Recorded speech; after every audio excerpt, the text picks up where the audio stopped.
I'm Harrison here and welcome to my Facebook page and YouTube channel. आज मेरे साथ हैं संदीप इंडिया से और आज की वीडियो में हम बात करने जा रहे हैं कि इंडिया में और पाकिस्तान के अंदर जो एजुकेशनल बैकग्राउंड है या एजुकेशन रिलेटेड जो प्रॉब्लम्स आते हैं बच्चों को या डिफरेंट तरह के एजुकेशन इश्यूज हैं पाकिस्तान और इंडिया के अंदर, उनको हम डिस्कस करेंगे और देखेंगे कि इंडिया में और पाकिस्तान में कंपैरिजन क्या है।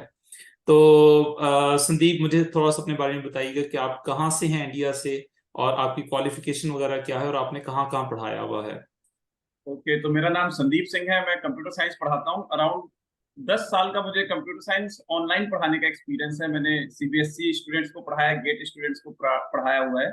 और मैं प्रोग्रामिंग में C++, जावा, ये सारे ही मेरे कोर्स अनअकैडमी करके इंडियन एडटेक स्टार्टअप है, उस पर टॉप अच्छा, के यानी कि आप ऑफर खान में। अकेडमी के साथ एसोसिएटेड थे। बहुत अच्छी बात है। कितना हाँ, अर्सा एट दैट आपने टाइम खान अकेडमी पढ़ाया। मैंने किया हुआ है, तो वहां से मैं मतलब ऑनलाइन ही पढ़ाया। मैंने ऑफलाइन का मुझे उतना मतलब ऑफलाइन में मैं स्कूलों में तो नहीं पढ़ाया, बट काफी ज्यादा मैं मतलब इससे क्या हुआ, ऑनलाइन पढ़ाने से पूरे ऑल ओवर इंडिया से कनेक्टेड था। एक सही। तरह से इंडिया के गांव के बच्चों से भी कनेक्टेड था, और जो बच्चे 12th के बाद ही जीआर या आइल्स देके फॉरेन जा रहे हैं उनसे भी कनेक्टेड था। तो मुझे चलें। काफी अच्छा आइडिया है कि क्या एजुकेशन इंडिया में है। और आप इंडिया में किस स्टेट से हैं। मैं मध्य प्रदेश में जबलपुर करके एक प्लेस है, वहां पे हूँ। अच्छा, और ऐसे मैं बेंगलोर में काफी रहा हूँ, हैदराबाद, बेंगलोर, ये सब जगह पे रहा हूँ। चलें। हम वीडियो शुरू करने से पहले मैं आपसे जनरल ओपिनियन ले रहा हूँ कि पाकिस्तान के बारे में आपकी क्या राय है, क्योंकि पॉलिटिकल राइवलरी तो हमारी कंट्रीज की बहुत ज्यादा है और मैं पॉलिटिक्स को साइड पे रखना चाहता हूँ। एज ए पर्सन आपकी पाकिस्तान के बारे में क्या ओपिनियन है और क्या राय है। एक्चुअली दो ही चीजों पे मैं पाकिस्तान को देखता हूँ, एक तो पॉलिटिक्स, दूसरा क्रिकेट। तो क्रिकेट देखते वक्त बस जो भी मतलब लोग क्रिकेट खेलते हैं, मतलब इंग्लिश के बेसिस पे जज नहीं करना चाहिए। बट मैं देखता हूँ कि इंग्लिश काफी ज्यादा as compare to Indian English थोड़ी सी उनकी कमजोर रहती है। वैसे मेरे को भी डिसलेक्सिया है, तो मैं समझ सकता हूँ उन सब चीजों से। अच्छा अच्छा। बट हाँ, तो इंग्लिश का वो बहुत हमारे यहाँ मीम बनाया जाता है उसको लेकर के। सही सही सही। और ऑब्वियसली क्रिकेट की आपने बात की, अभी तो इंडिया की जो टीम है, मेरा नहीं ख्याल कि अब पिछले कोई 15-20 साल हो गए मेरे ख्याल में 2003-4 से ऑनवर्ड अगर आप देखें तो इंडिया ने मैसिवली डोमिनेट किया पाकिस्तान की क्रिकेट टीम को। और अब जब मैचेस होते हैं तो जनरली वन साइडेड ही होते हैं। आपको पहले से पता होता है, दिल के अंदर ही पता होता है कि नहीं नहीं, ऐसा इंडिया नहीं है, ये अच्छे मैच जो है ना मैचेस ये हुए। जीत जाएगा। मतलब जितने मैचेस अगर आप देखें, ठीक है पाकिस्तान ने कुछ मैचेस जीते हैं लेकिन ओवरऑल इंडिया जो है वो काफी अच्छा रहता है। खैर, चलें जी, एजुकेशन से रिलेटेड मेरा ख्याल में डिस्कस करते हैं कि मुझे ये बताएं कि इंडिया के अंदर जैसे फॉर एग्जांपल आप एक स्टेट में है या दूसरे स्टेट में, एजुकेशन सिस्टम फर्क है या एक जैसा है थ्रू आउट इंडिया। किस तरीके से इंडिया में काम करता है, क्योंकि आपका नॉर्थ साइड भी है, साउथ साइड भी है, लैंग्वेजेस भी बहुत ज्यादा है और इट्स बहुत बड़ा कंट्री है, बहुत मैसिव कंट्री है। तो क्या बिल्कुल। डिफरेंसेस हैं। एक्चुअली इंडिया में मतलब आप देखे हुए तो एक सीबीएसई है, जिसको हम बोलते हैं सीबीएसई सेंट्रल बोर्ड, मतलब जो सेंट्रल जो गवर्नमेंट है वो रन करती है। ठीक है। ठीक है। तो उसके एफिलेटेड जितने भी स्कूल है वहां पे तो एक अच्छा खासा एजुकेशन आपको देखने को मिलेगा। आईएससी बोर्ड है, सीबीएसई बोर्ड, इन दोनों में काफी अच्छा एजुकेशन मिलता है। बट जैसे ही हम स्टेट लेवल पे आते हैं तो वहां पे एजुकेशन का स्तर काफी गिरता जाता है। मतलब वो बच्चों को मतलब इंग्लिश में मेन प्रॉब्लम होती है और फ्यूचर के बारे में उतना नहीं पता होता है एज इस कम्पेयर टू सीबीएसई। इसको सीबीसी तो कहते हैं बेसिकली। ये दोबारा बताइएगा नाम क्या है इसका। सीबीसी। हाँ, CBSE, central board of CBSE, secondary education. हाँ, secondary board of central education. तो क्या ये जो बाकी दूसरे स्टेट्स हैं वहां पे एग्जाम बच्चे नहीं दे है सकते। हर जगह है, मतलब है तो हर जगह, बट क्या है कि उतना ज्यादा नहीं है। जैसे मान लीजिए अगर इंडिया में 100 स्कूल है ना, तो 40% में आपको सीबीएसई मिलेगा, अच्छा। 10% में आपको आईएससी बोर्ड मिलेगा जो कि आपका ये फॉरेन का होता है, और बाकी जो 50% है वो स्टेट बोर्ड हो जाता है। तो स्टेट बोर्ड में क्या, लोकल लैंग्वेजेस पे थोड़ा फोकस होता है, वहां पे उतना ज्यादा फैसिलिटीज प्रोवाइड नहीं होती। और जो प्राइवेट स्कूल्स हैं वो ओ लेवल्स ए लेवल्स करवाते हैं जो ब्रिटिश करिकुलम है, या वो नहीं नहीं, वो बेसिकली हमारा सीबीएसई बेसिस पे चलता है, यानी सेंट्रल कि ओ बोर्ड। लेवल्स अलाउड ही नहीं है इंडिया के अंदर। क्या मैं ये कह सकता हूँ नहीं कोई नहीं, भी हमारा प्राइवेट अपना। स्कूल। हाँ, अच्छा, तो सबसे पहले तो ये बहुत बड़ा डिफरेंस है, क्योंकि पाकिस्तान के अंदर जो प्राइवेट स्कूल्स हैं ना उनकी अपनी मर्जी है। पाकिस्तान के अंदर प्राइवेट स्कूल भी दो तरह के हैं। एक तो एलीट प्राइवेट स्कूल जहाँ पॉलिटिशियंस के बच्चे, जर्नल्स के बच्चे और जो हमारे आप समझ लें बहुत जो एलीट फैमिलीज हैं उनके रिच बच्चे जाते रिच, हैं। हाँ। बहुत रिच फैमिलीज होती हैं, वो ओ ए लेवल्स उनको अलाउड है। और स्कूल जो है वो ब्रिटिश काउंसिल एग्जाम उनका लेता है। और जो बाकी हमारे डिफरेंट जगहों पे स्कूल्स हैं वो आप समझ लें कि जो प्राइवेट स्कूल्स हैं फॉर एग्जांपल, वो गवर्नमेंट का जो सिस्टम है जिसको इंटरमीडिएट सिस्टम कहा जाता है पाकिस्तान के अंदर, एफएससी या इंटरमीडिएट कहा जाता है, वो रन होते हैं। और जो हमारे गवर्नमेंट स्कूल्स हैं, अब वो डिपेंड करता है, जैसे आपने बताया कि आपके डिफरेंट स्टेट्स के अंदर डिफरेंट करिकुलम है, बिल्कुल इसी तरह हमारी भी डिफरेंट स्टेट्स हैं। हमारी मेन 4 स्टेट्स हैं, जो प्रोविंसेस की बात करें तो एक 5वां प्रोविंस भी आप कह सकते हैं, मतलब 4 या 5, जो जिस तरह भी आप डिवाइड करना चाहते हैं। लेकिन अगेन हर प्रोविंस की अपनी मर्जी है। और पाकिस्तान में जो सबसे बड़ा मसला है वो है कि जो मैट्रिक, जो बेसिकली ईयर 10 है, उसमें बच्चे जो है ना वो उर्दू के अंदर एग्जामिनेशन अपना दे सकते हैं। और जितने भी सरकारी स्कूल हैं उसमें टीचर्स भी आई थिंक उस तरीके से इक्विप्ड नहीं है।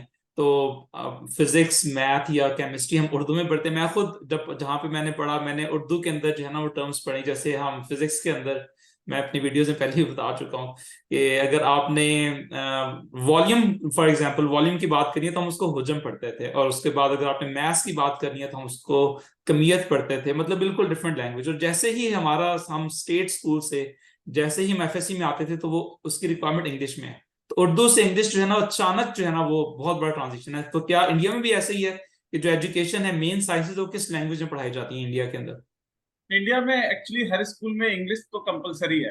एज अ सब्जेक्ट मेरी कंपल्सरी सेकेंड, होगी, लेकिन मैं उसकी बात हाँ, कर रहा हूँ। Let's say as a physics है। सब्जेक्ट, अच्छा, what as about a physics? Subject हमें फिजिक्स और मतलब ये हिंदी या इंग्लिश में जो हमारे ऊपर रहता है, मतलब जैसे सीबीएसई में तो सब इंग्लिश में होता है। अच्छा, जो सेंट्रल सिस्टम है उनका, उसमें तो आपने हर चीज इंग्लिश में ही पढ़नी है। हाँ, और बाकी वो स्टेट की कवर मर्जी कर है कि लेता वो। है 40% इंडियन स्कूल को वो कवर करता है। तो ठीक है। इंग्लिश इंडिया में उतना बड़ा इशू नहीं रह जाता है, क्योंकि आप देखोगे जैसे हमारे यहाँ जो कस्टमर केयर भी है ना, वर्ल्ड वाइड पूरी सर्विस हम इंग्लिश में प्रोवाइड कर रहे हैं। फिर सही। आईटी सेक्टर भी आप देखोगे तो इंडिया में, क्यों? क्योंकि हमारे स्कूलों में पहले ही 11th-12th में ही कंप्यूटर साइंस है।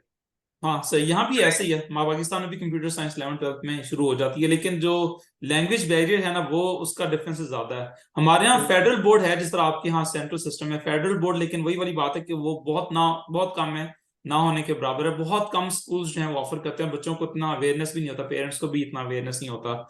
और शायद एडमिनिस्ट्रेटिवली गवर्नमेंट जो है उसको ऑर्गेनाइज भी नहीं करती एग्जाम को, कि सेंट्रली एग्जाम जो है ऑर्गेनाइज किया जा सके। आपकी स्कूलिंग कहाँ से थी? आपने स्टेट स्कूल से पढ़ा है मतलब, या आपने जो सेंट्रल सिस्टम है वहां पे नहीं, जाके मैं आपने? सेंट्रल सिस्टम से पढ़ा है, और यहाँ पे सबसे बेस्ट चीज होती है कि सेंट्रल सिस्टम में ना आप ऑफिसर ग्रेड के भी लोग होते हैं, मतलब उनके भी बच्चे पढ़ते हैं, और जो लेबर है वो भी, कोई भी मतलब कंबाइंड रहता है पूरा। तो आपका जो डेवलपमेंट होता है ना, तो एज अ स्कूल में कंबाइंड डेवलपमेंट आप देखते हो। मतलब अच्छा अच्छा। आप, मैं मैं जैसे मेरे जो पापा थे उतने मतलब ऊपर भी नहीं थे, मिडिल में थे, बट हमारे सही। साथ सारे ऊपर मतलब ऑफिसर ग्रेड के भी बच्चे थे और नीचे के भी थे। तो हमें मतलब अभी जैसे काफी सारे हमारे जो मेरे फ्रेंड है वो पूरे बाहर है, मतलब कोई आयरलैंड में, कोई यूएसए में, यूके में। तो जैसे क्लास में 40 बच्चे थे ना, तो करीब 15 आउटसाइड इंडिया है, 10 इंडिया में वर्क कर रहे हैं, और कुछ जो है फेल वेल हो गए, मतलब तो वैसा है। तो मतलब सब एट और टॉप टू हाई।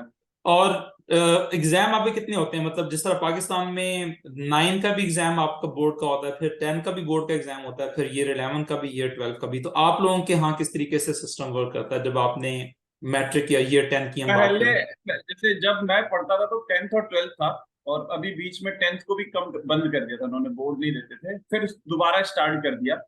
अच्छा, और फिर अभी 10th 12th, और फिर ये मतलब बाकी तो फिर इंजीनियरिंग जो भी आप कर रहे हो उस यानी कि हिसाब से। ईयर 11 का आपको कोई एग्जाम नहीं होता, आपने 11वीं 12वीं का इकट्ठा एग्जाम देना है, और 9वीं 10वीं का बेसिकली इकट्ठा एग्जाम देना है, नो ऐसा नो ही नो, है? बोर्ड मतलब कि स्कूल के बाहर जाके आपको एग्जाम देना हाँ, होता है। लेकिन मैं बोर्ड की बात कर रहा हूँ ना, कि पाकिस्तान में तो बोर्ड का एग्जाम 9th में भी आप जाके देते हैं, 10th में भी देते हैं, तो अच्छा। डिपेंड करता है डिफरेंट स्कूल्स के अंदर। जनरली अब अगेन वेरिएशन है उसके अंदर।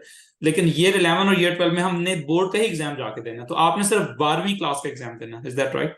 मतलब आपने नो नो, 11वीं पढ़ी। 10th नहीं, 10th का स्पेसिफिक 10th ही का देंगे हम, बाहर ठीक है। स्कूल के बाहर जाके देते हैं, हाँ, मतलब स्कूल का नहीं रहेगा, और देन 12th में देते हैं, 11th में स्कूल में ही देना होता स्कूल का ही एग्जाम होता है, लेकिन वो बोर्ड का नहीं है। होता। मतलब वो इंटरनल हाँ एग्जामिनेशन तो चलते रहते हैं, यानी कि ये डिफरेंस है। उसके बाद अगर आपने 10th के अंदर आपने फॉर एग्जांपल आपने इंजीनियरिंग करनी है आगे, तो आप 10th में कौन कौन से सब्जेक्ट आपको कंपल्सरी रखना है? हाँ, PCM, physics maths chemistry, physics, engineering के लिए। मैथ, केमिस्ट्री आपने 10वीं में भी पढ़ना है, और 12वीं क्लास में भी आपके पास ये सब्जेक्ट होने चाहिए? 10th में हम इसे साइंस बोलते हैं। अच्छा, 10th फिर में इसके, कोई अलग नहीं है? मतलब 10th में नहीं नहीं, फिजिक्स अलग नहीं केमिस्ट्री अलग। अलग नहीं है? अच्छा, नहीं, पाकिस्तान एक में साइंस की बुक होती है, उसी में डिवाइड रहता है, मतलब हम साइंस ही बोलते हैं इसे। हमारे यहाँ ईयर 10 के अंदर भी ना वो डिवाइड कर देते हैं, फिजिक्स अलग से, केमिस्ट्री अलग से, और मतलब बायो अगर आपने रखनी है, कंप्यूटर रखना है। और उसके बाद ईयर 11 और 12 में, और अगर आपके साइंस में अच्छा ग्रेड नहीं आता फॉर एग्जांपल, तो क्या आगे एडमिशन मिलता है आपको 11वीं 12वीं के लिए या नहीं मिलता? नहीं, हमारे यहाँ 10th में ही चूज कर, मतलब 10th में परसेंट वाइज से सब्जेक्ट देते हैं। अगर आपके अच्छे परसेंट आए तो ही मैथ साइंस देंगे, 60 के ऊपर आए तो। वरना आपको नहीं अलाउड? क्या?